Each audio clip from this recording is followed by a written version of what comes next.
todos. Así es, por Twitter nos conectamos y vamos a participar. Sí, pues los que quieran participar en el blog. Yo creo que les puedes contar, ¿no, José Ramón?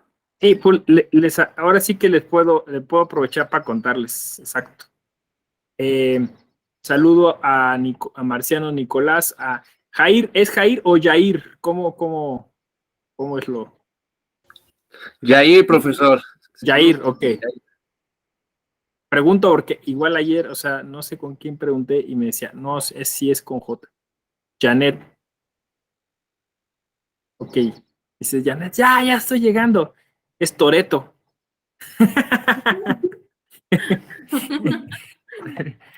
Hola, Sania. Sania también me empezaste a seguir en Twitter, ¿va? Y vean, los tengo bien checados. Juan Miguel Ángel. Bueno, entonces les cuento rápido. Obviamente está el blog de la Escuela Judicial Electoral, que es Axis.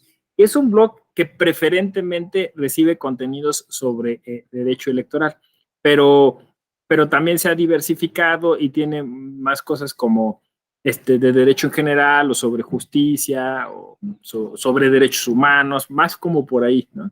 Entonces tiene que ver, yo creo que un poco como con la línea editorial. En algún momento Axis se concibió como un espacio también para hablar de cultura jurídica, de cultura democrática, pero como obviamente pues la Escuela Judicial Electoral tiene unos temas muy específicos, o sea, como mucho más técnicos, parece que el contenido fue así. Entonces, hicimos como una propuesta y se generó un blog pues autogestivo, ¿no? Está ahí Valeria como editora, que es su compañera, y como colaboradoras está Carla Denis, que también es estudiante de aquí de la Escuela Judicial Electoral, Juan Ignacio Bilbao, que también es estudiante, y Joel ahora empieza también, Joel Vargas, ¿no? Es que me acuerdo de los nicknames, JL Vargas, creo que sí es, ¿no? Joel, algo así. Entonces, la idea es que ese blog se llama Literatura y Justicia, porque lo que íbamos a hacer es de recibir ahí, digamos, esa parte que se quedó pendiente en Axis, más ligada a como a las manifestaciones culturales, a la literatura, a las artes, ¿no? Y la justicia. Entonces, pues básicamente todas y todos tenemos una serie que nos raya, una película que nos gusta muchísimo, algún universo relacionado con anime, manga, videojuegos, ¿no? Y que tiene algún contenido relacionado con la justicia o con el derecho. Entonces, pues son entraditas muy pequeñas de una página en Word, ¿no? Ya cuando la pasas al formato del blog, quizás se hace un poquito más, ¿no? Pero están invitados todos a colaborar en ambos espacios, ¿no? Y yo estoy a sus órdenes para servirles de conducto, o Valeria, ¿no? Que también es editora en el de Literatura y Justicia. Bueno, entonces, justo un poco por la sinergia que se generó ayer a través de Twitter, comienzo con eso. Y entonces comenzamos con la clase. Segunda sesión de este interesantísimo diplomado del modelo de comunicación política, o un diplomado en comunicación política en general, y esta clase que tiene que ver con la ética digital electoral. Si me pudieran colaborar así, libremente, yo me acuerdo de para hacer como una retroalimentación. A propósito de este conocimiento significativo, ¿no? Me acuerdo que ayer se trató de esto, me acuerdo, a mí se me quedó esto, a mí me llamó la atención esto. Valeria, adelante. Hola, pues a mí, como siempre, ya sabes, me movió mucho todas las preguntas con las que iniciaste ayer la clase. Mencionaste muchas cosas muy interesantes, ¿no? Como que a veces uno tiene que ir al trabajo con miedo en época de elecciones, pues porque te pueden correr o porque si no te alineas al jefe o a alguien superior que está en las campañas electorales, pues tienes que andar con miedo, ¿no? O tu expresión, tu libertad de expresión, pues también realmente no es tan libre. También mencionábamos que Janet, creo que sí fue Janet, mencionaba que era muy importante el voto informado como parte de la cultura, como parte de la comunicación, sí, de la comunicación. Y yo más que nada, pues estaba pensándolo en otra forma muy distinta. O sea, ayer no lo comenté, pero bueno, unas cosas ya las he comentado y algo que nunca he comentado era que a mí me parece que la comunicación electoral, bueno, porque esa fue tu primera pregunta, ¿no? ¿Qué haríamos diferente en la comunicación electoral? Pues sería a lo mejor retomar un poco lo que pasaba en los 90s, sí creo que fue en los 90s, cuando empezaron los comerciales de la credencial de elector. No sé si se acuerdan que fue una campaña muy exitosa, porque había comerciales como el de, oye, José, ya te tomaste la foto, no sé si se acuerdan. Y entonces, y que se habían hecho un montón de campañas de que el INE se acercaba a gente pescadora, a gente en los mercados, a gente que eran maestros, a policías, y era un INE que se mostraba muy, muy plural, que se mostraba muy abierto y sobre todo que rompía estereotipos sobre el racismo y el clasismo. Entonces yo creo que en algún punto o sea, porque era muy plural, o sea, en cuanto mostraba realmente al mexicano en donde está, en todos sus estratos sociales, y esa campaña creo que de credencialización fue un éxito en comunicación a nivel mundial, creo. Entonces yo creo que ha faltado en México que se retome, que la comunicación electoral sea más plural, que en verdad se tome como una oportunidad pues para vencer el racismo, para vencer el clasismo. A mí me llamó la atención cuando fui consejera electoral que hubo muchas participaciones sobre violencia política en razón de género, sobre supuestamente estar apoyando también el empoderamiento de la mujer indígena, pero casi siempre esos congresos los estaban dando mujeres privilegiadas, mujeres blancas.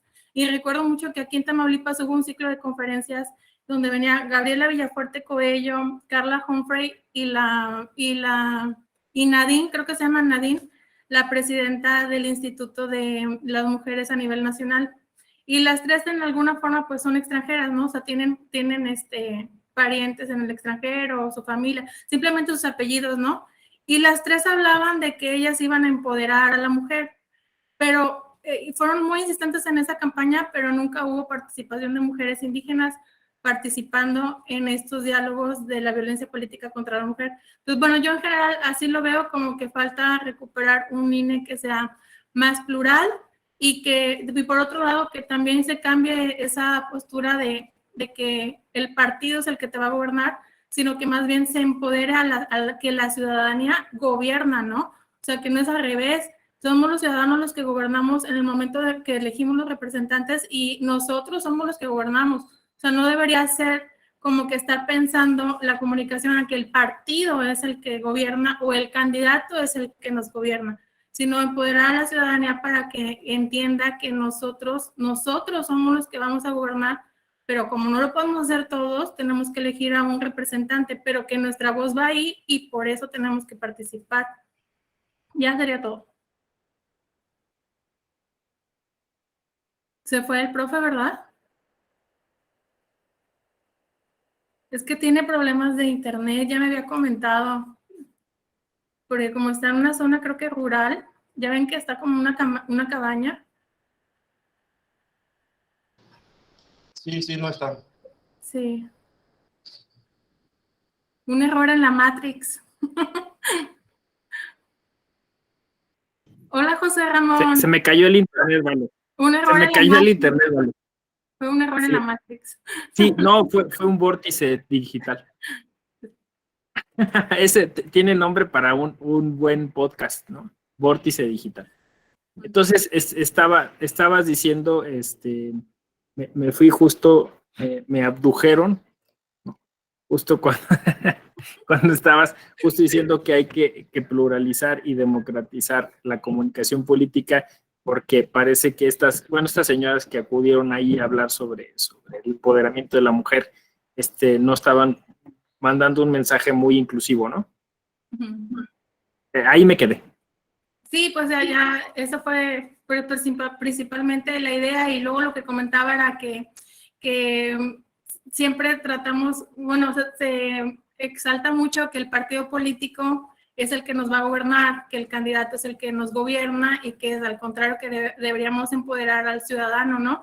Que nosotros somos los que vamos a gobernar, pero como no lo podemos hacer todos, pues lo tenemos que elegir a un representante, pero cambiar el discurso. Yo siento que eso es lo más importante, que la gente entienda que nosotros somos los que gobernamos, y que por eso es importante participar, y por eso es importante también erradicar los estereotipos, para que no se esté pensando que las personas que llegan al poder tienen que ser blancos, tienen que ser rubias, tienen que ser de una escuela de élite, tienen que ser de empresarios, que es casi siempre como que lo que imposibilita a los ciudadanos a participar, que ven muy lejano que puedan llegar a ese puesto. Entonces yo creo que había sido muy padre las campañas que había en los 90s, cuando hubo la credencialización con todos los spots que en realidad hablaban de las distintas realidades de México. Y yo creo que eso sí, pues que ya se fue perdiendo, y que ni siquiera los mismos representantes del Consejo General del INE pues representan la pluralidad, ¿no? Y entonces, pues sí sería más importante empoderar al ciudadano, pero cambiar esa idea, ¿no? De que el partido, el candidato es el que nos gobierna, sino los ciudadanos. Sí, vamos a ponerle nombre a esto que estás proponiendo, ¿no? La ciudadanización de la comunicación política por parte de, pues, de las instituciones electorales, ¿no? Sí, la ciudadanización. Sí, efectivamente. Es un tema bien interesante porque el modelo de comunicación política es, antes que nada, un modelo comunicacional, ¿no? Eso supone que muchos de los estándares, ¿no? O sea, se trata de una cultura, ¿no? Que tratan de comunicar ideas políticas, muchas veces imitan o se apoyan en los estándares de la comunicación en general, ¿no? Entonces, incluso por eso se llama marketing político, porque de alguna manera también se presenta como un mercado, ¿no? No sé si habrán escuchado esa frase, que es muy polémica, mercado de ideas, ¿no?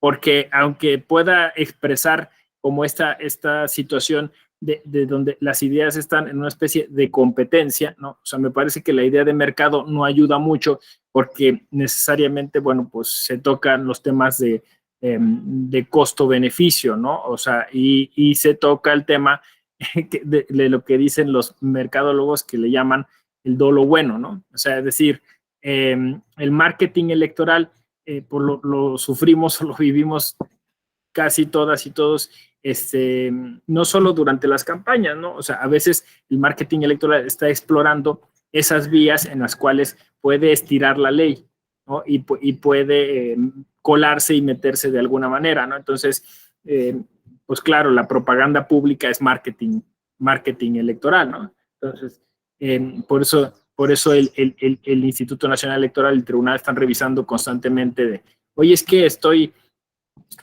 hablando de este programa. Pues sí, pero ¿qué tanto está disfrazado ese programa en realidad de una intención de generar una afinidad con cierto sector de votantes, ¿no? Entonces, ahí es donde entra la ética, porque entonces, pues no lo hagas. O sea, como decía mi abuelita, ¿no? No hagas cosas buenas que parezcan malas, ¿no? O sea, no lo hagas, no me tienes que informar sobre cosas que son tu obligación cumplir, ¿no?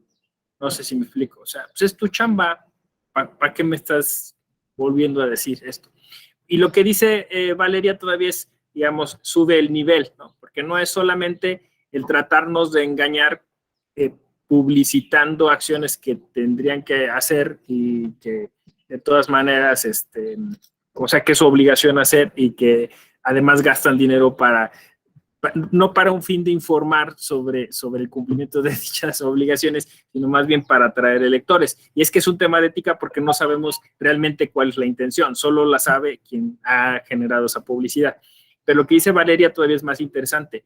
¿Y qué tal si esa comunicación política está establecida sobre estándares racistas o clasistas, ¿no? O sea, ¿qué tal si para los comerciales, o pues son comerciales, ¿no? Para la publicidad electoral y política, estamos utilizando un tipo de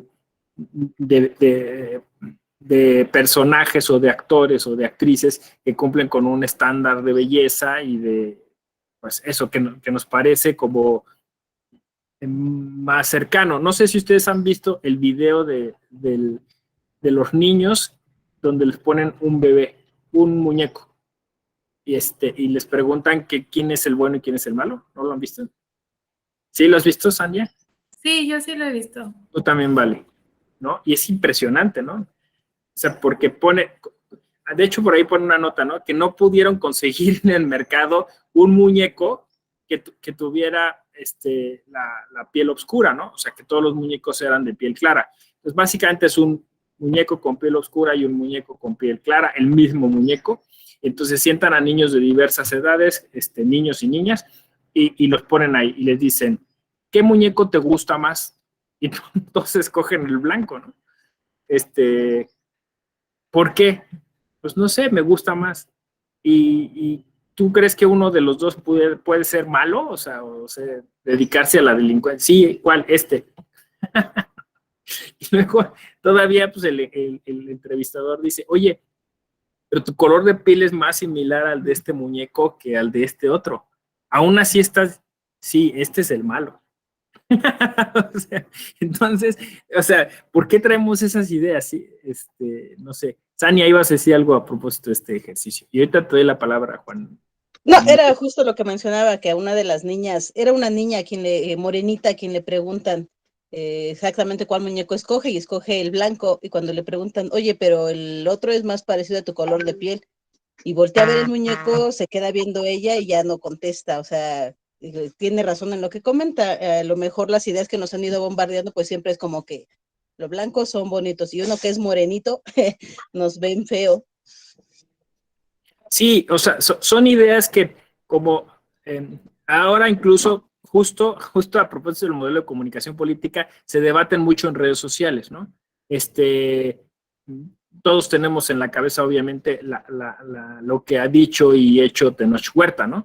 A veces afortunadamente, a veces desafortunadamente, porque luego pues igual como a todos se le barre, ¿no? A Tenoch, pero básicamente pues se ha generado esta polémica en torno al tono de piel, que es cierto, ¿no? O sea, ha generado un tipo de racismo, por ejemplo, en la contratación o aplicación de sueldos y puestos, ¿no? En el acceso a los puestos públicos.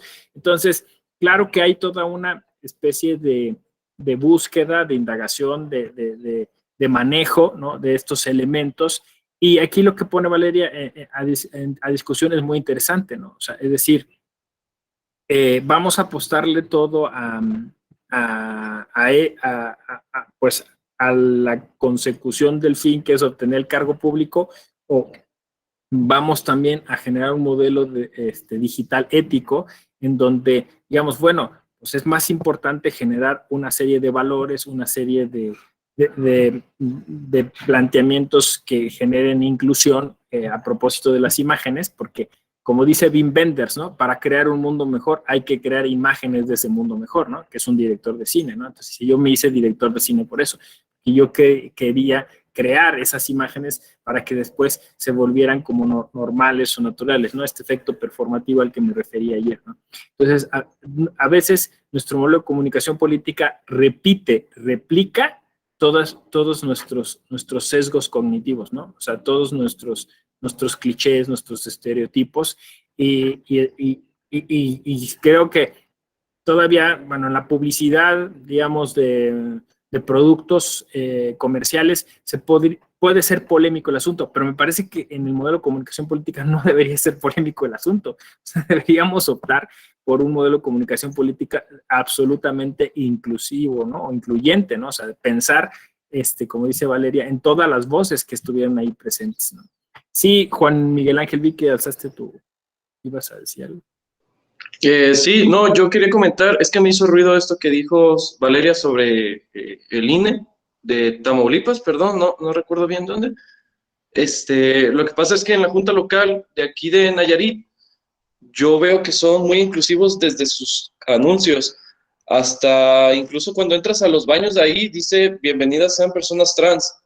Y para dirigirte al baño hay varios de estos puntitos que son braille, para que la gente pueda incluso moverse hasta allá.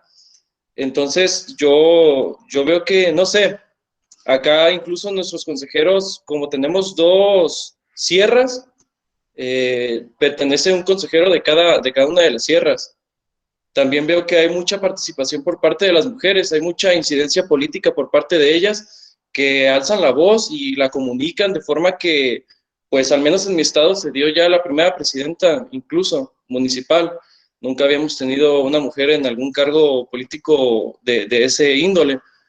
Y también quería hacer mención sobre el TikTok del INE a nivel nacional. Yo no sé quién lo maneje, pero es una joyita el INE, el TikTok del INE a nivel nacional. Es algo que al menos a muchos de mi generación y generaciones abajo les llama muchísimo la atención por la forma en la que pues trata de involucrar a los jóvenes. Es súper interesante. Y ayer preguntó sobre qué nos gustaría que fuera diferente en la política mexicana. Y yo quería escribir que me gustaría mucho que en vez de votar por un candidato, votáramos por un proyecto. Pero no lo escribí porque me empecé a cuestionar algo que dijo Ra, que si es que siempre se encuentra condicionada nuestra participación, que para él siempre está condicionada. Y es cierto, hasta cierto punto lo vi así, porque al final de cuentas no es tanto votar solo por el candidato, sí votamos por el proyecto, pero esto está condicionado a nuestras ideologías, porque cada partido político conlleva ideologías. Entonces, cuando tú votas por un proyecto, tú estás votando por ciertas ideologías que no siempre van a estar de acuerdo todos con eso. Y nada más. Gracias, Juan Miguel.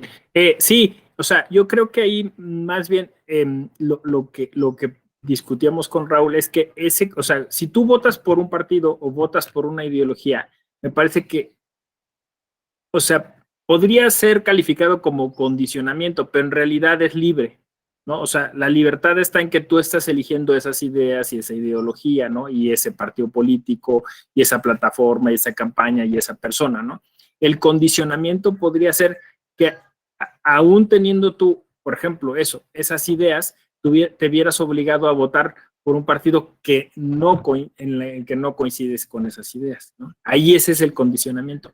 ¿Por qué podría darse eso? O sea, porque a lo mejor están generando una campaña negativa y tú dices, yo votaría por este partido político, por este candidato o candidata que presenta estas ideas que son afines a mí, pero no voto porque pues resulta que le sacaron los trapitos al sol y resulta que hay un escándalo, no sé qué, y al final a lo mejor es una calumnia, o sea, es toda una construcción de un despacho de marketing político, y entonces terminas condicionado a votar por otra opción que no es la por la que votarías si no hubiera habido esta intrusión dentro del modelo de comunicación política. ¿Sí? Más o menos. O sea, esa sería, ¿no? Y claro, está interesante, fíjense, como para escribir o entrarle al tema, ¿no? O sea, ¿cuáles son los condicionamientos, ¿no? Que es el término que utilizaste. O sea, ¿cuáles pueden ser estas ayer le llamé yo atrofias comunicacionales, ¿no? O sea, es decir, ¿cuáles pueden ser esos vicios que están generando afectación a nuestra voluntad política o a nuestro modo de recibir la información, ¿no? Pues pueden ser los intereses económicos o partidistas o políticos. En eso ha abundado mucho el cine. Les recomiendo mucho Wag the Dog, es una película muy famosa, con Dustin Hoffman, en donde justamente pues tratan toda esta como construcción del discurso del lenguaje político a través pues eso, de la técnica audiovisual, ¿no? Entonces, un poco pues te explican ahí a través de esta comedia, porque es una comedia, como dicen, de humor negro, en donde pues, básicamente tienen que hacer todo un montaje para lo que llaman la caja china, ¿no? No sé, ¿han escuchado esta expresión? Está en otra película maravillosa de Luis Estrada que trata este tema, justo que estamos comentando, se llama La dictadura perfecta. Entonces, ahí tengo una anécdota. Yo tengo muchos amigos en la Filmoteca de la UNAM y Luis Estrada es asiduo al archivo fílmico, ¿no?, de la biblioteca. Entonces, alguna vez coincidimos con Luis Estrada, ahí estaba, ¿no? Y entonces él dijo, yo quiero hacer una película, y dijo así, ¿no?, que se trate sobre cómo una televisora hizo que una persona se volviera candidata y después presidente, ¿no? Y dijimos, es un nombre muy raro, muy largo, ¿no?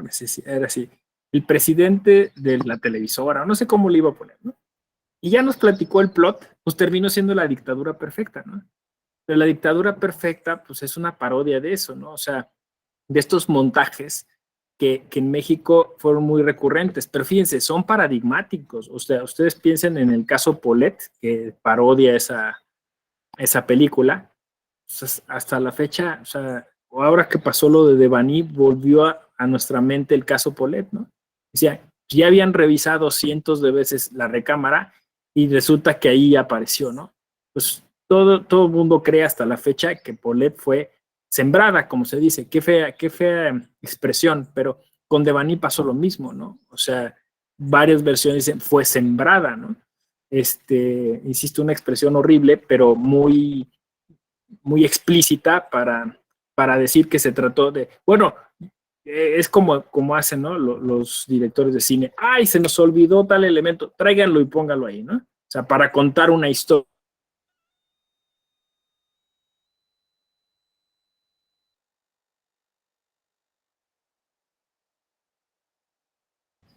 Un momento, por favor. Profesor, se fue su audio.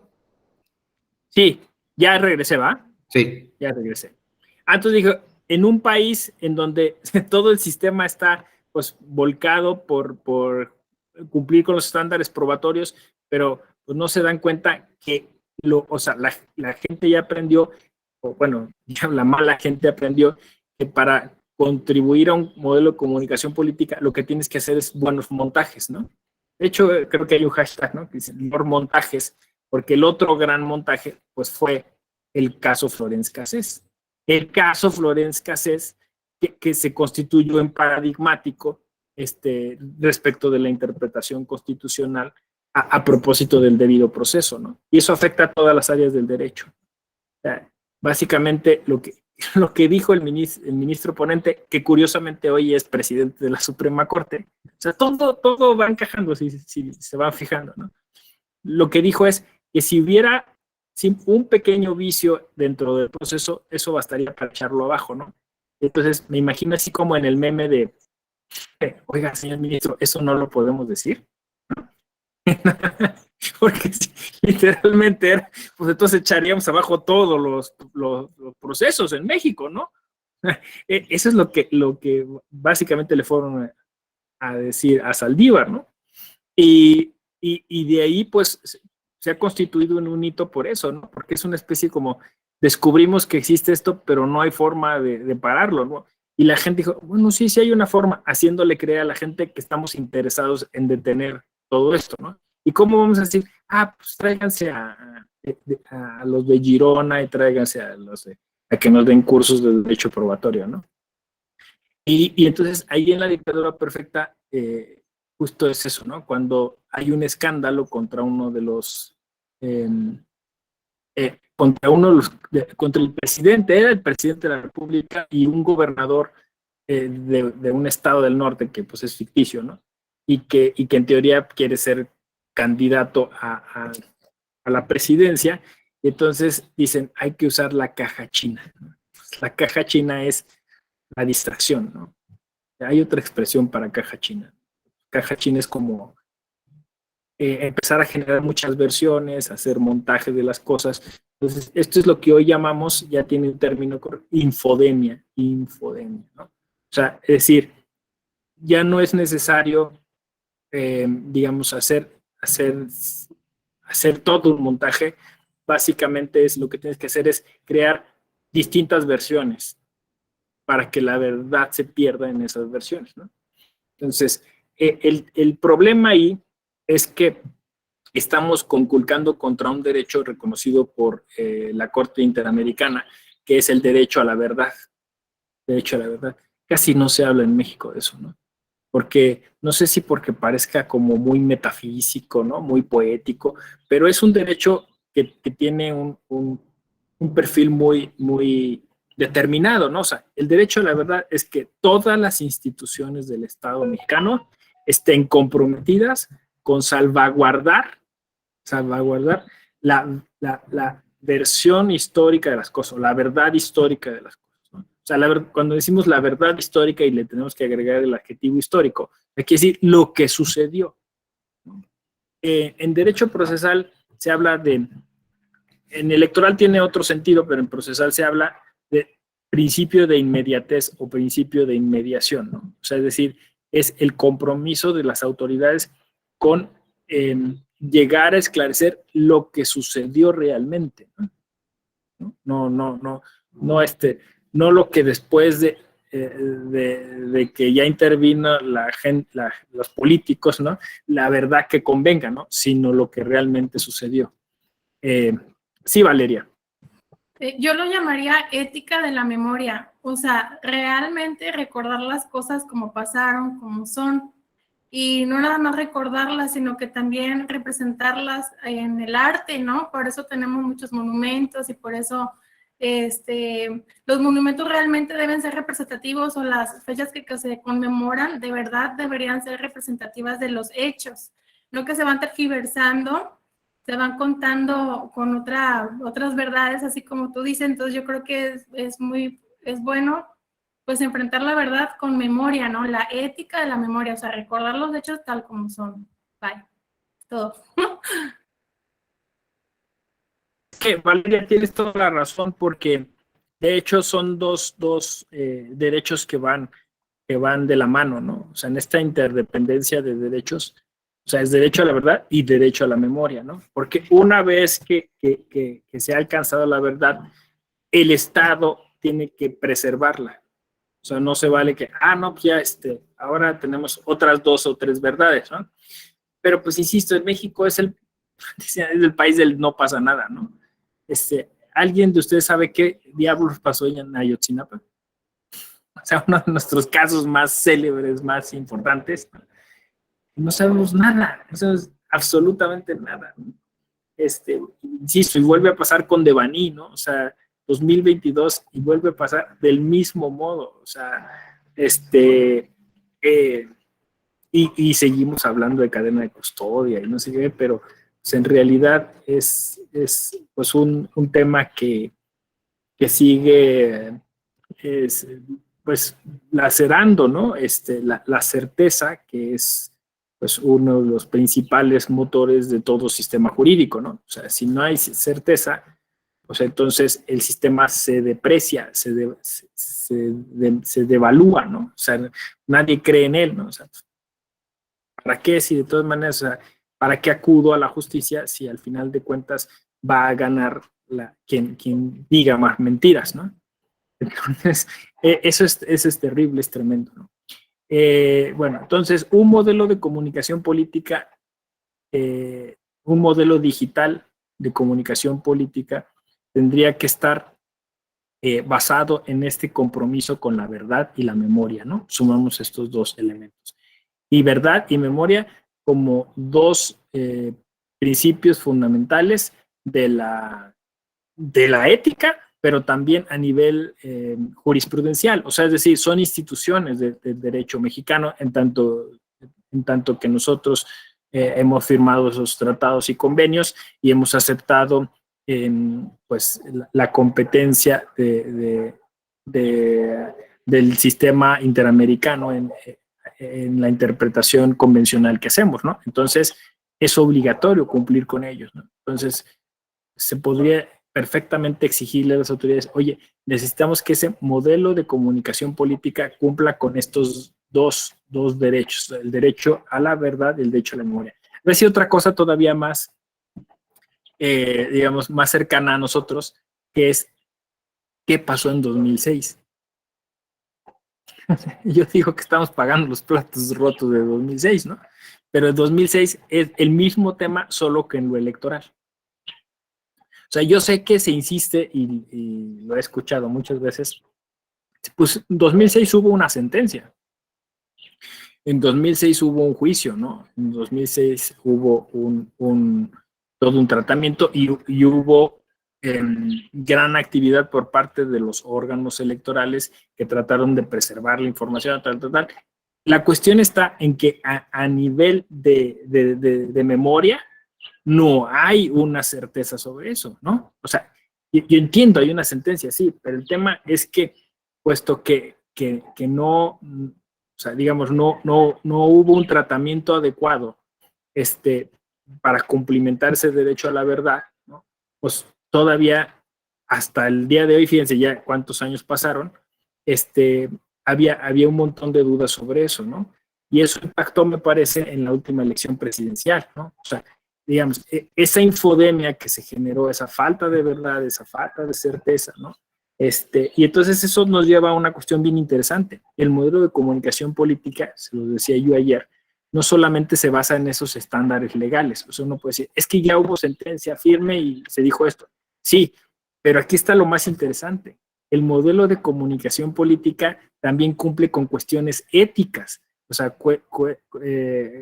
decía Rodolfo Luis Vigo, que es un especialista de ética judicial, es que en la ética judicial no basta el parecer y no basta el ser, tienen que ser las dos cosas, el ser y el parecer, ¿no? Entonces, o sea, sí hubo una sentencia, pero parece que esa sentencia no cumplió con las expectativas sociales, ¿no? De una comunidad política que esperaba explicaciones más coherentes sobre las cosas, ¿no? Y el grado es que si ustedes hoy hicieran una encuesta, 2006, ¿no? La mitad de la gente en México diría fue fraude y la otra mitad diría no fue fraude, ¿no? El tema es que eso nos llevó a donde estamos hoy. O sea, es decir, seguimos con todos esos, digamos, asuntos sin resolver, nos llevaron hoy al día de hoy. Y esto es interesante, porque los psicólogos llaman a esto, las psicólogas llaman eso, no cerrar ciclos. No hemos cerrado nuestro ciclo, ¿no? O sea, estamos ahí con un trauma histórico a nivel nacional, ¿no? Con el que nos seguimos dando de topes y nos seguiremos dando de topes, ¿no? Entonces, parece ser que no basta solo tener un sofisticado sistema electoral, ¿no? Sino que requieres de otras cosas. No sé si lo están ustedes visualizando igual que yo, ¿no? Es decir, puedes tener un Instituto Nacional Electoral poderosísimo, con amplio presupuesto, gente capacitada, ¿no? Pero no es solo eso. O sea, ¿qué más se necesita? Lo decía Valeria, ¿no? Bueno, lo decías tú, Juan Miguel, ¿no? Sí, en el instituto, en la parte del INE de Nayarit, pues hay todas estas cuestiones que hablan de inclusión, ¿no? Pero no basta eso. O sea, ¿qué más falta, no? Yo siempre he dicho, falta hablar de ética. O sea, falta hablar de ética. Porque, y falta mucha capacitación, falta mucha sensibilización, porque podemos tener toda esa infraestructura, todos esos edificios, todas esas rampas para personas con discapacidad. Podemos incluso estar generando cuotas pero si la gente no cambia, van a llegar ahí las mujeres y van a ser maltratadas por personas que son misóginas. Van a llegar ahí los indígenas y van a ser discriminados por personas que son racistas, ¿no? Entonces, lo que hay que cambiar no son las estructuras, no solamente son las leyes, ¿no? Hay que cambiar a las personas, ¿no? Y va a decir, ese sí es alguien decía ayer, eso parece utópico, pero es que es el único camino, no veo otra forma. José Hernán, adelante. Sí, gracias, doctor. Buenos días a todos. Yo creo que hay aspectos más profundos electorales y legales. Aquí leí algo que escribió Raúl Poblete sobre la cuestión de la cuestión legal, ¿no? Eso me lleva a un aspecto importante sobre la cuestión de tipo emocional. Disculpen que yo maneje mucho ese aspecto, porque porque se corre una línea una línea emocional que se maneja mucho en la toma de decisiones. Es decir, aquí un aspecto importante es la interpretación y argumentación de los jueces, ¿no? Los jueces son también personas que toman decisiones, pero que también tienen aspectos de tipo emocional, ¿no? A lo mejor un juez toma una decisión para una resolución y ese día lo corrió su esposa de su casa, ¿no? Y llegó enojado. Entonces, eso también profundiza mucho en la cuestión de toma de decisiones. También reitero en la cuestión emocional, ¿no? Que si va por ejemplo, del odio a la felicidad, pues también tiene mucho que ver con aspectos de la ciudadanía, ¿no? Es decir, por ejemplo, quisiera poner un ejemplo. Yo vivo aquí en Xochimilco, Ciudad de México, en la que se construyó un viaducto porque la movilidad era muy lenta, pero también afectaba uno de los humedales de aquí del canal de Cuemanco. Pues mucha gente, la mayor parte de la gente estaba en desacuerdo en que se hiciera ese viaducto para aumentar la movilidad. Pues resulta ser que no funcionó adecuadamente, no fue ese realmente la solución al problema. Entonces, pues mucha gente quedó descontenta. Entonces, aquí para la participación ciudadana, yo creo que tiene más que ver, más que proyectos como lo mencionaba ahí Juan Manuel, tiene que ver la cuestión emocional. Hay un dicho que dice que si no emocionas no sabes gobernar. Es decir, si no mueves aspectos o fibras emocionales, pues va a ser muy difícil que se pueda gobernar y que la ciudadanía pueda aceptar las decisiones que se toman a través del gobierno, ¿no? Entonces yo creo que habría que tomar todos esos aspectos de tipo emocional, y ya que refiere también el aspecto de tipo psicológico, de que no se cierran ciclos, pero también se abren otros, ¿no? A lo mejor pueden ser buenos, pueden ser malos, y que también tiene que ver mucho que ver con la ética, pero también tiene que ver mucho con la cuestión moral, ¿no? Es decir, si no se aplican las reglas o la normatividad, entonces podemos sobrepasar ir más allá de esas reglas y pues no tomarlas en consideración y al final en la toma de decisiones pues va a ser un aspecto muy importante. Puede ser bueno, puede ser malo. Gracias, doctor. Sí, no, José Hernán, o sea, absolutamente de acuerdo, ¿no? O sea, Byung-Chul Han lo llama psicopolítica, ¿no? O sea, dice, nosotros estamos pensando en hacer política, ¿no? O sea, ya hay despachos, hay personas encargadas de hacer psicopolítica, ¿no? Y tiene un texto completo sobre esto y obviamente después de haber escrito Byung-Chul Han La Sociedad de la Transparencia, ¿no? Entonces desarrolla en este texto pues todas esas técnicas que básicamente nosotros asociamos en el imaginario con Cambridge Analytica, ¿no? O sea, decir, pues ¿para qué preparas una plataforma política? ¿Para qué te tardas tanto tiempo en estar cumplimentando con cosas, requisitos y eso, cuando lo más fácil es generar un producto de mercadotecnia, ¿no? Y alterar a través de psicología social a las personas para obligarlas a tomar una decisión como tú la quieres, ¿no? Entonces, pues contratas a los mejores psicólogos y psicólogas, contratas a los mejores neurocientíficos y tecnólogos, y entonces te dicen, con este promo le aseguramos que usted se va a ganar ¿no? El voto de tantas personas, ¿no? ¿Por qué? Porque tenemos un algoritmo que nos está generando esto, y además le puedo decir qué personas van a votar de este modo, ¿no? Justicia algorítmica, ¿no? Sí, Sani, adelante. Profe, yo creo que ahí coincido con el compañero José, porque muy veladamente en la actualidad muchos de los, por ejemplo, de los candidatos que estuvieron en estas elecciones que apenas pasaron, creo que hicieron mucho uso de ese tipo de situaciones. Un caso muy clásico fue de este señor, se me fue el nombre, el de Nuevo León. Cuando salía con los niños del orfanato, ¿no? O sea, buscaba justo mover a la gente a través del sentimiento, no realmente de proponer alguna otra cosa, sino simplemente mover a la sociedad. Y estamos ándale, muchas gracias, Juan Miguel, de Samuel García. Samuel García. Estamos tan habidos de repente de ese tipo de situaciones en la sociedad, que pequeñas cosas como esas, que aunque en el fondo realmente no se hacen con una verdadera finalidad de decir, ah, sí, voy a actuar yo siempre así, ¿no? Simplemente es para mover masas en un momento determinado que la sociedad lo necesita. Creo que la política se ha venido manejando también en ese sentido desde hace ya algo de tiempo. Sí, o sea, volvemos a Luis Estrada, ¿no? O sea, todos tenemos en la cabeza a Peña Nieto y la gaviota, ¿no? O sea, al final era eso, ¿no? O sea, sí, por ahí un profesor de historia decía, es que en México tenemos como personajes, pues eso, muy de telenovela, ¿no? Entonces, pues todos sabemos, por ejemplo, que el cura Hidalgo no tenía esas características, ¿no? O sea, fue mandado a hacer por Maximiliano en función de un capellán que lo acompañaba a él, creo que era francés o italiano, no sé. Entonces dijeron, mira, si ustedes saben cómo el cura Hidalgo, no. Bueno, a ver, ven, fulano, ¿no? Dibújalo, píntalo, ¿no? Entonces decía, teníamos un señor con paliacate, teníamos en Carranza un viejito con unos lentes redonditos, ¿no? O sea, como que nos gusta en México esa onda así, pues muy de los personajes, ¿no? Hemos creado personajes emblemáticos, ¿no? No sé, propio Cantinflas, el Chavo del Ocho, ¿no? Entonces, Peña Nieto era un personaje, o sea, era un personaje que lo crearon, ¿no? Lo fueron moldeando para ponerlo ahí, como la dictadura perfecta, y le consiguieron una esposa, ¿no? Que fuera de Televisa, ¿no? Se la contrataron básicamente, ¿no? Y lo mismo pasó con el matrimonio en Chiapas, ¿no?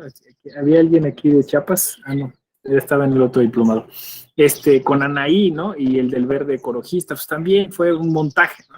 Y lo de Nuevo León, me parece que Samuel García es también un montaje, es clarísimo, ¿no? O sea, pero curiosamente ahora ya no es una actriz, es una influencer, ¿no? Porque ahora ganas más seguidores, o sea, ya no, antes era, pues ponlo en el noticiero de la mañana, ¿no? O en el programa de variedad de la mañana o del mediodía o de la noche de Televisa o después de TV Azteca. Ahora eso ya no da resultados.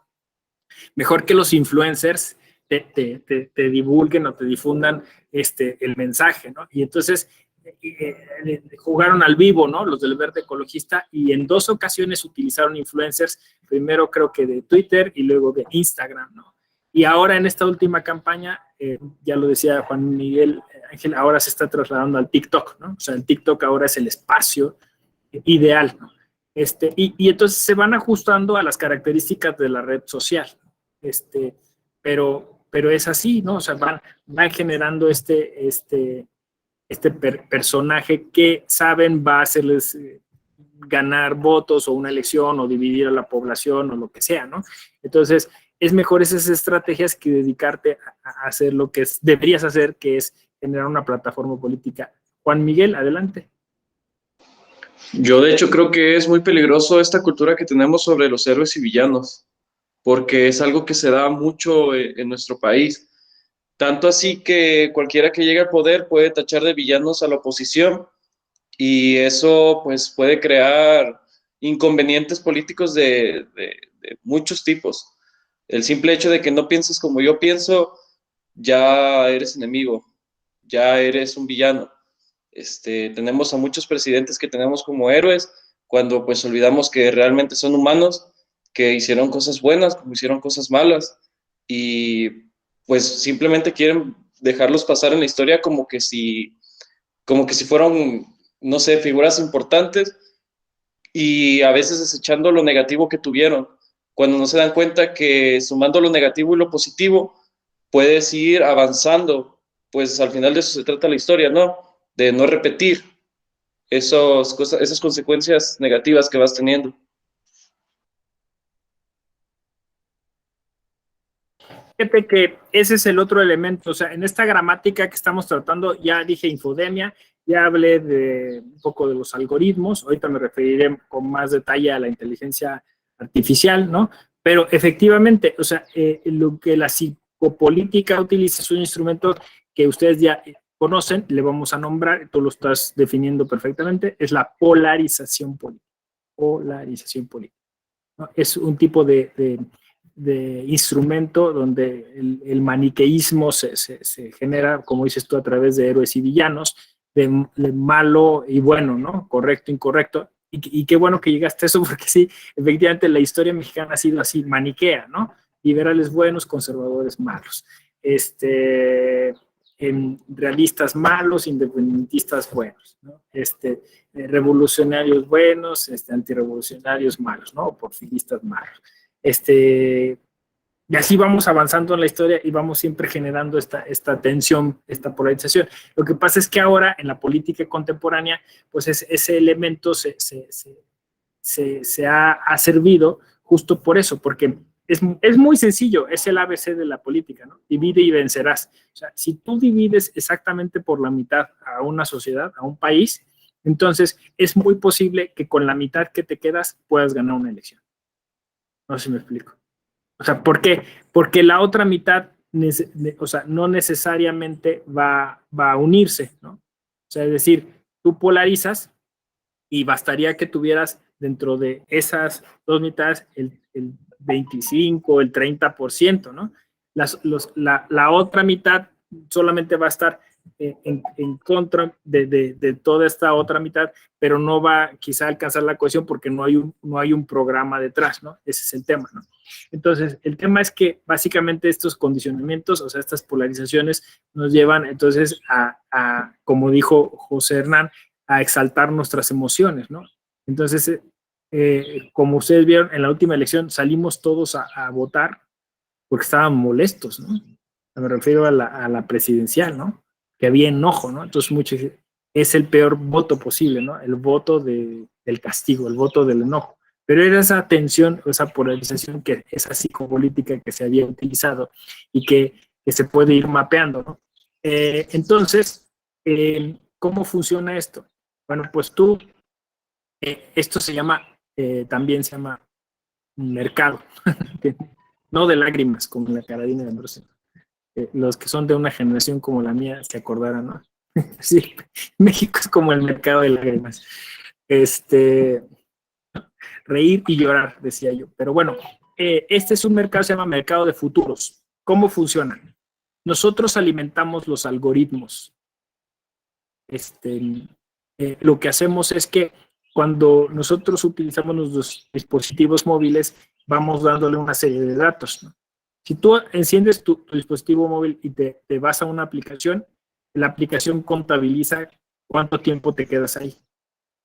Y puede que tú dices, es que no la vi, ¿no? Pero si al menos abriste y estuviste ahí 10 segundos, eso es un dato, eso se contabiliza, ¿no? Y después, en la suma de todos los datos, se puede generar una especie de avatar o perfil tuyo, ¿no? O sea, es decir, pues esta persona vio durante el día tantas veces esta aplicación, vio tantas veces esta otra aplicación, y además vamos alimentando, ¿no? Ubicaciones, likes, ¿no? O sea, le gusta mucho este tipo de publicidad, o le gusta estos colores, o le gusta estos personajes que dicen estas ideas. Entonces el algoritmo va engordando, ¿no? Va ligando todas esas cosas, llamamos el Big Data, y la va comparando con otros perfiles. Entonces, al final del día, la inteligencia artificial tiene un segmento. Es decir, estas 1000 personas coinciden con estas ideas políticas. Y entonces empiezan a ensayar con nosotros, o sea, como perritos de Pavlov, ¿no? Como ratas de laboratorio. Mañana a todos les vamos a mandar un banner. Les vamos a mandar un banner a ver qué reacción tienen. Si la reacción es, pues, más o menos, o sea, medible, dicen, mira, no sé, de los 1800 reaccionaron positivamente a esto, ¿no? O negativamente, porque incluso puede ser así. Ya los tenemos ubicados. Vamos, entonces, empiezan a bombardearte sin darte cuenta, ¿no? No sé cuántos de ustedes hayan dicho, chingo, mi celular me escucha, ¿no? No sé, me oye, maldito, ¿no? O sea, yo estaba hablando de tal cosa con mi esposa y ya me está ofreciendo propaganda para una tienda de campaña y botas de montaña porque pues cree que me voy a ir de día de campo o de excursión este fin de semana, ¿no? Entonces, sí es real, o sea, es real eso, ¿no? O sea, no es una conspiración, ¿no? O sea, el algoritmo, la inteligencia artificial y los dispositivos cada vez más sofisticados, su propósito es quedarse con nuestros datos. Entonces, todo esto tiene que ver con cuestiones ligadas al derecho a la información, ¿no? Nuestros datos como el derecho a nuestros datos privados, ¿no? Entonces, tú Tú puedes ver ahí los contratos de adhesión, ves cientos de letras, miles de letras, todo el mundo le da aceptar en la casilla, ¿no? Pero esas pequeñas letras dicen qué van a hacer con tus datos, ¿no? Entonces, como dice Shoshana Zuboff, ¿no? Si la plataforma es gratis, muy posiblemente el producto eres tú, ¿no? O sea, uno dice, ¿por qué es gratis Twitter? ¿Por qué es gratis Facebook? ¿Por qué es gratis TikTok? ¿No? Porque al final lo que les interesa no es venderte a ti el servicio a la plataforma, sino vender tus datos a alguien más. Cuando tú usas la plataforma, generas datos y esos datos cuestan un montón de dinero fuera de la plataforma. Entonces, hay alguien que los quiere comprar y bueno, en México ya ha habido casos así, ¿no? No sé si se acuerdan del Tepito Gate, ¿no? Vendían la lista del INE completa, el padrón electoral en una USB, llévelo. Entonces, luego dicen, estamos hablando de la compañía telefónica no sé qué, o de, oigan, ¿cómo obtuvieron mis datos? Pues ese es el asunto, ¿no? Por ahí hubo otros casos recientes, 2018, 2019, de ciberseguridad electoral, ¿no? Es decir, se siguen robando los datos del padrón electoral. O sea, ese es un hecho, ¿no? Entonces, creo que el más reciente nos advirtieron de una consultora extranjera en Inglaterra o algo así, aguas, ¿no? Porque en tal plataforma, como le llaman, en el mercado negro, ¿no? En la Deep Web, apareció el padrón electoral completo otra vez, ¿no? Entonces, eso sucede constantemente. Luego hay otros temas adyacentes. El Instituto Nacional Electoral, para acceder a algunas de estas tecnologías, por ejemplo, en el voto electrónico de los extranjeros que se dio en la última elección, ¿no? De algunas entidades federativas votaron ahí, pues tienen que recurrir a estos desarrolladores porque la tecnología no la creamos aquí, ¿no? Ustedes se acordaron también de las candidaturas independientes donde se usa una aplicación, ¿no? En algún momento entonces el INE tuvo que contratar a Google. Entonces, tú te tenías que loguear para usar esa aplicación con tu cuenta de Google. Y creo que también estaba la opción de la cuenta de Facebook, ¿no? ¿A dónde van a parar todos esos datos? Pues a servidores que están en el extranjero, ¿no? Y que pues tú puedes quizá medio forzar a estos proveedores a que no hagan mal uso de los datos personales, pero la cuestión está en que hay una absoluta impunidad, ¿no? Ni siquiera Estados Unidos pudo con Mark Zuckerberg, ¿no? En el caso de Cambridge Analytica, ¿no? Entonces, sí estamos muy expuestas y expuestos. De hecho, llama la atención que en documentales como Nada es Privado o el dilema de las redes sociales, quien descubre estos como grandes actos de corrupción son las personas que se dedican a la ética dentro de esas empresas, ¿no? Y que después terminan siendo acosados o perseguidos, ¿no? O sea, tienen que salir de la empresa y denunciar que en su empresa pues, había estas actividades y normalmente eran encargados de algo que tenía que ver con la ética, ¿no? Entonces, me parece que lo que aquí nos está llevando es a un punto que yo ayer les iba a proponer hoy, que se llama la alfabetización digital. O sea, puesto que estas empresas no se van a parar, ¿no? Y el Estado no va a poder hacerles frente, la única solución es que nosotros asumamos una especie de estado de alerta, ¿no? O sea, si usamos responsablemente nuestros dispositivos móviles y nos acompañamos y escuchamos a las expertas y a los expertos en este tema, les recomiendo mucho RD3, que es una asociación de abogadas y abogados que se ocupan de estos asuntos digitales y están pendientes de reformas que van saliendo, de asuntos que van surgiendo. Por ejemplo, ahorita el más reciente, pues es el tema biométrico. O sea, hay una preocupación constante porque en cuanto ya muchas aplicaciones de banco están requiriendo esta información. Esta información básicamente te podría situar en un lugar específico en tiempo real, ¿no? O sea, es decir, podrían ubicarte qué estás haciendo en todo momento, que un poco ese es el afán panóptico que tiene el Estado, ¿no? O sea, el Estado, pues, no sé si ustedes lo habrán sentido ahora con lo que ha incorporado la Secretaría de Hacienda, pero la Secretaría de Hacienda, o sea, quiere llegar casi a leer tus pensamientos, ¿no? y está tratando de ensanchar por la base gravable y básicamente pues, la idea es que llegue a pagar impuestos casi por pensar, ¿no? O sea, por pensar que vas a gastar algo y ya te van a cobrar impuestos, ¿no? Decían que hasta los repartidores de comida, de Didi, y todo eso ya les van a empezar a cobrar. Entonces, claro, la tecnología está para cosas buenas, pero pues siempre hay alguien que dice, pues vamos a empezar a utilizarla de este modo y se requiere mucha ética, ¿no? Porque si alguien que trabaja dentro de una de estas instituciones, por ejemplo, electorales, tiene a su cargo el acceso a esta información, pues siempre le va a resultar tentador, ¿no?, utilizarla de un modo malo, y por eso la ética diría, no, porque pues con eso trastocas todo, o sea, echas a perder un montón de cosas y tenemos que entonces generar pues esa actitud de servicio público y muy responsable respecto de toda esta tecnología y dentro de todos estos datos, ¿no?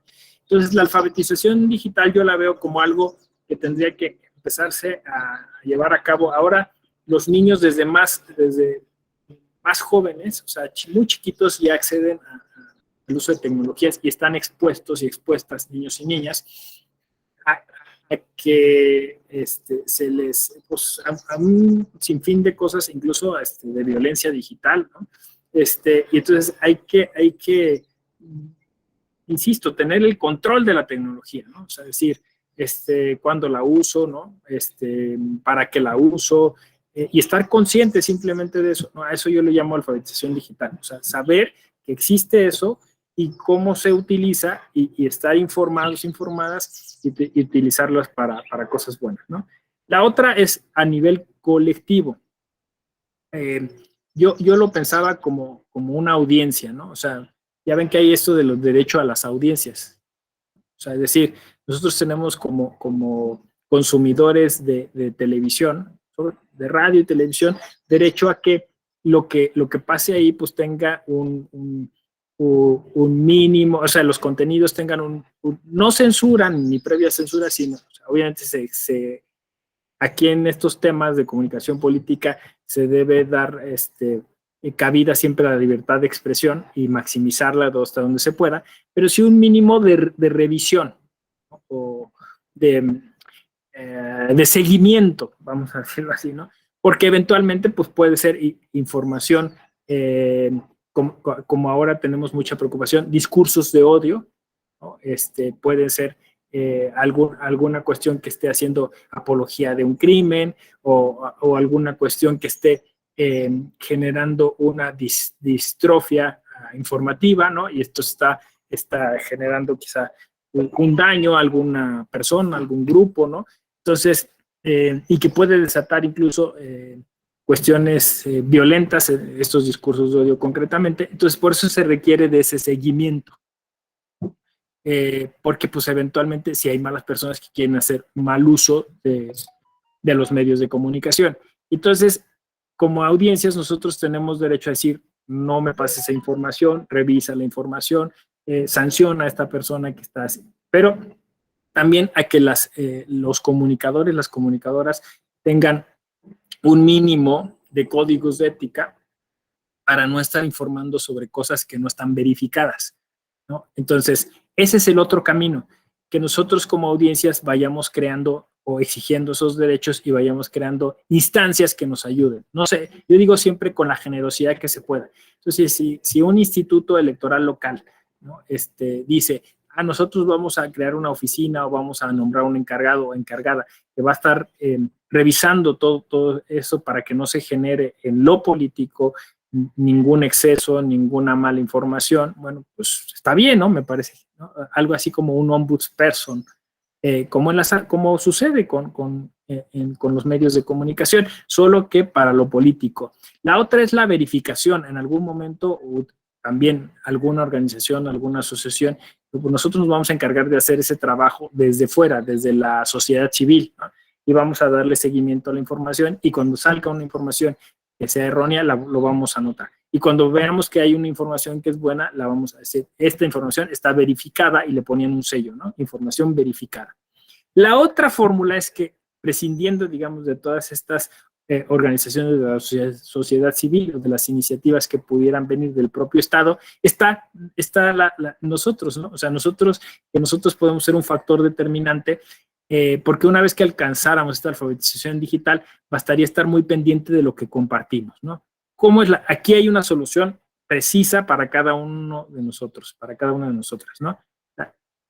Verifica la información que recibes. Antes de darle like, antes de compartir, verifica, ¿no? Y ve que no sea un discurso de odio, que no sea una cadena viral que está generando alguna información errónea. Entonces, simplemente eso, ¿no? O sea, decir, no ser el dedo más rápido, ¿no? Del oeste, y estar like, comparto, porque eso es ética. O sea, al final, ¿qué es lo que buscamos en nuestras redes sociales? ¿Cómo usamos nuestras redes sociales, no?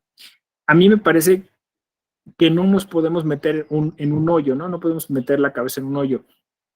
Me parece que, por ejemplo, el que el Instituto Nacional Electoral o el Tribunal Electoral utilicen el TikTok o utilicen Twitter o Instagram o lo que esté a disposición, como dijo Vale, para acercarnos a la ciudadanía, para hacer llegar los mensajes de manera más amena, ¿no? Con un lenguaje ciudadano, está bien, ¿no? Entonces, me parece que para eso sirve la tecnología, o sea, sirve para acercarnos, para conectarnos, para informarnos, y ahí es donde yo concibo esta alfabetización digital, ¿no? Como, pues eso, vamos a decir, una conspiración positiva, ¿no? Que llegue a todos lados y que digamos, vamos a utilizar bien los dispositivos móviles para poder generar discursos propositivos, ¿no? O sea, cosas que nos sirvan y nos ayuden a todos, ¿no? Entonces, las redes sociales nos han servido, por ejemplo, para mantenernos informados con temas de seguridad pública. Yo no sé si hay alguien que esté exento de eso, pero yo estoy en varios chats de mi colonia, de mi barrio, del lugar en el que vivo, justo por eso, ¿no? Porque, bueno, cuidado porque están asaltando en tal lugar, les informamos que las casillas para recibir lo del presupuesto participativo se ubican en tal calle, oigan, vamos a hacer esto, hay una fuga de agua, lo que sea, ¿no? O sea, es decir, me parece que por ahí va el camino, ¿no? Utilizar las redes sociales para mantenernos informadas y lograr esa cohesión social. Al final, eso es participación política, ¿no? Porque por ahí va a circular la participación política. Me parece que con la pandemia esto se vino a intensificar. O sea, con la pandemia básicamente nosotros nos volcamos sobre la tecnología y incluso quien tenía miedo o le daba un poquito así como de escozor utilizar estos medios, lo tuvo que hacer, ¿no? Y la prueba es que justo estamos conectados a través de una tecnología que es Meet y que curiosamente también es Google, ¿no? Y que requiere de una cuenta para meterte y tal, ¿no? Entonces, es justo eso, ¿no? O sea, vamos a darle la vuelta, ¿no? Es racionalizar el uso de estos recursos, racionalizar. Por ahí me decían que se puede hacer un ayuno digital, ¿no? Entonces, me parece que eso forma parte también de la alfabetización digital. O sea, a veces hay que desconectarse, ¿no? Hay que un poco depender menos de ello, ¿no? O sea, pudiera parecer contradictorio, porque hay que estar conectados, hay que estar comunicados, sí, pero hay espacios y hay tiempo, ¿no? Porque si no, entonces resulta que nos controla, ¿no? Realmente el celular, ¿no? O sea, y no nos deja vivir, no nos deja hacer otra cosa. Entonces, a veces hay que hacer ese ayuno digital, dejarlo un poco de lado, quizá un fin de semana, un día que sabemos que no vamos a tener noticias, incluso explicar ahí, ¿no? Voy a estar fuera, ahí ponen incluso en casi todas las redes sociales estado, ¿no? Ausente o descansando o en ayuno digital, ¿no? Hashtag ayuno digital. Y porque eso nos ayudaría, como dice José Hernán, también a después tener un poco más de calma en estas cuestiones de uso de la tecnología, que nos genera mucho estrés, nos genera mucha ansiedad, porque pues por obvias razones el flujo de la información nos hace vivir como de manera más impetuosa, más vertiginosa, no sé cómo decirle. Y de eso también están cargados todas las plataformas de series de televisión a propósito pues de esta digamos, invasión de la tecnología en nuestras vidas, ¿no? Y justo es porque ese es el propósito, como lo estoy explicando, ¿no? El propósito es meterse hasta donde se pueda. Entonces, está en nosotros que lo permitamos o no. ¿Cómo ven? Sí habían, seguro les habían ya tratado este tema, ¿no? Marciano, Nicolás, adelante. Tu micro está cerrado. Buenos días, maestro. Saludos Bueno, a todos y a todas. Buenos días. Estamos ahorita en este momento comunicándonos por esta vía. Solo retomando sus palabras cuando acaba de decir lo de la alfabetización digital y lo que podríamos ya aterrizar como la ética en lo digital. Solo quisiera compartir, si se me permite, una pequeña reflexión como no para abonar, obviamente, de ninguna manera, no, sino para ver si estoy yo en el mismo sentido que usted está. Desde que empezó el curso, pues sí hemos visto todo lo que implicaba la comunicación política, el discurso práctico, la coherencia que tenía que haber, la igualdad y obviamente la lógica que se tenía que llevar. Pero no habíamos aterrizado en el tema más sensible, que me parece que es el que le toca a usted esta gran responsabilidad, la ética en los medios digitales. Y quisiera hacer una remembranza desde cuando leímos Ética para Nicomades de Aristóteles. Nicómaco, Ética para Nicómaco de Aristóteles. Ajá. Y él ahí le dice a su hijo por qué tenía que basarse, digamos, en esas reglas para tener pues una vida plena. Y de ahí me paso a Ética para Amador con Sabater, que la primera vez que lo leí pues fue por un curso casualmente del Instituto Nacional, entonces del Instituto Federal Electoral. Fue cuando por primera vez leo a Sabater. Y ahí le dice Sabater a su hijo Amador, casualmente, cuáles tendrían que ser las reglas y qué no era la ética. Dice, la ética no lo vayas a ver como que es un palo para pegarle a los que no se portan bien. La ética residía en ti o reside en ti para tener una vida plena, para lograr lo que tú quieras en la vida. Y por último, quisiera compartir, acabo de terminar el libro de Manifiesto por la Igualdad de Luigi Ferrajoli. No sé si me permita leer un parrafito muy pequeño, maestro, con lo que me gustaría dejar como mi idea, mi reflexión compartida con usted, para usted y con los compañeros.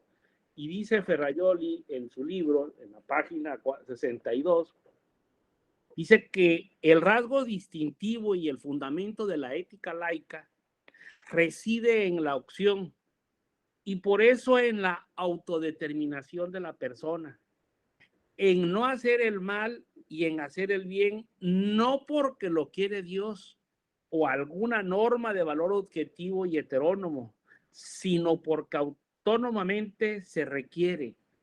Con eso yo cierro mi intervención de decirle la gran responsabilidad que tenemos las y los ciudadanos en el uso de la tecnología va a residir en eso.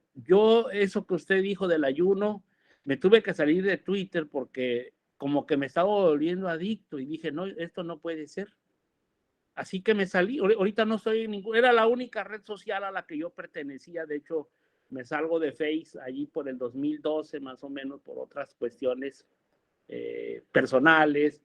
Me salgo de todas las redes y en el 2015 escucho al autor, cofundador de Apple, Wozniak, no sé cómo se llama Wozniak, y dice hay que salirnos de las redes sociales. Antes que estallara el conflicto de Cambridge Analytica, ¿no? Que en su caso yo ya leí el libro de la dictadura de los datos y ese estremecedor de cómo a través de los me gustas pues hacen nuestro propio algoritmo o nuestro perfil digital para que sea también manipulado por la inteligencia artificial. Y sí, créanme lo que la primera semana del ayuno de Twitter sí me fue un poco más difícil porque tenía al tribunal electoral, seguía la escuela judicial. De hecho, me cuesta más trabajo hoy inscribirme a los cursos porque no tengo Twitter y pues ahorita no he querido tener Twitter. Y también he tenido una tranquilidad. Me sentía muy agobiado, estaba casi codependiente, ¿no? Entonces dije, no, estoy ahorita en no le llamo ayuno, sino en unas vacaciones digitales propiamente porque dije, no. Así que volví a eso, maestro, a estar solamente compartiendo. La única forma que tengo ahorita es esta y obviamente a leer la prensa a través de Google, pero no tengo más. Entonces, sí quería compartir con ustedes este momento de la ética. La ética es la autodeterminación a final de cuentas de lo que nosotros consideremos que es lo apropiado o no y qué debemos compartir o no. Pero si no tenemos esa concientización, pues no se va a poder lograr mucho. Lo que hace la escuela judicial junto con el Instituto Nacional Electoral es crear una ciudadanía y ustedes lo están creando con este tipo de cursos porque nos dan la oportunidad, de verdad, créanmelo, y no es que también no sea una responsabilidad porque el Estado mexicano pues tiene la responsabilidad de crear ciudadanía también, porque entonces no puede pedirse que se cumplan con los derechos políticos electorales si el ciudadano es un ignorante per se. Entonces, sí es importante, yo he sido un nacido estudiante de ustedes desde que tomé la especialidad. Usted estuvo en alguno de los videos de la especialidad electoral allá por el 2000, terminé en el 2017, después tomé la maestría y usted también fue mi maestro. Entonces, sí es importante que la escuela judicial conserve estos espacios, pero también es importante que se diversifique un poco más y que se debatan más los temas. Y considero que, para concluir, que siempre va a residir en uno mismo hasta dónde podemos o no compartir lo que está pasando en las redes. Todos somos corresponsables, porque si no, entonces faltaríamos a la definición que hace Sabater en el libro de Ética para Amador, y con eso termino. Dice: la libertad es, o la define él, como la responsabilidad de decidir. Eso es la libertad. ¿Y cómo queremos que sea una ciudadanía libre? Bueno, una ciudadanía plenamente informada, pero a veces eso tiene que saber primero si uno mismo es o no libre para emitir o no un comentario a sabiendas de que es algo que es falso, ¿no? Entonces, esa era la reflexión que quería compartir con todos ustedes. Gracias, maestro. No, gracias a ti, porque además es muy valioso en tanto que viene de una experiencia personal, ¿no? Nos compartes una serie de acciones que tú has tomado para dar solución a este problema concreto, ¿no? Nos cuentas, pues, cómo te ha ido, las complicaciones que has tenido, ¿no? Y entonces se hace muy, muy interesante, ¿no? Aporta muchísimo de esta cita incluso de autores, ¿no? Como Ferrayoli o Sabater, ¿no? Que obviamente están apostándole o están pensando en eso, en una ciudadanía responsable, ¿no? En una ciudadanía que es exigente en cuanto a lo que se comparte, ¿no? Y en cómo se comunica, y como dijiste tú hasta al final, libre, ¿no? O sea, una ciudadanía que es libre de todas estas ataduras que la tecnología y lo digital pueda generar, ¿no? Muchas gracias. Gracias. Perfecto. Bueno, pues muy bien. Pues estamos llegando a la hora y media de clase. Yo por aquí me voy a detener. A las 11 tengo otra clase. Me voy a acomodar para la otra clase. De 11 a 1. Estamos así, nos traen movidos. Yo les agradezco muchísimo sus participaciones. Les deseo mucho éxito en lo que siga de este diplomado. Y bueno, pues nos encontramos en alguno de estos otros espacios aquí o fuera de la Escuela Judicial Electoral, ya están emplazadas y emplazados para los blogs respectivamente de Axis y Literatura y Justicia. Cuídense mucho, a la próxima. Gracias. Gracias, maestro. Gracias, doctor. Hasta luego, compañeros. Luego. Bye, bye. Bye. Gracias.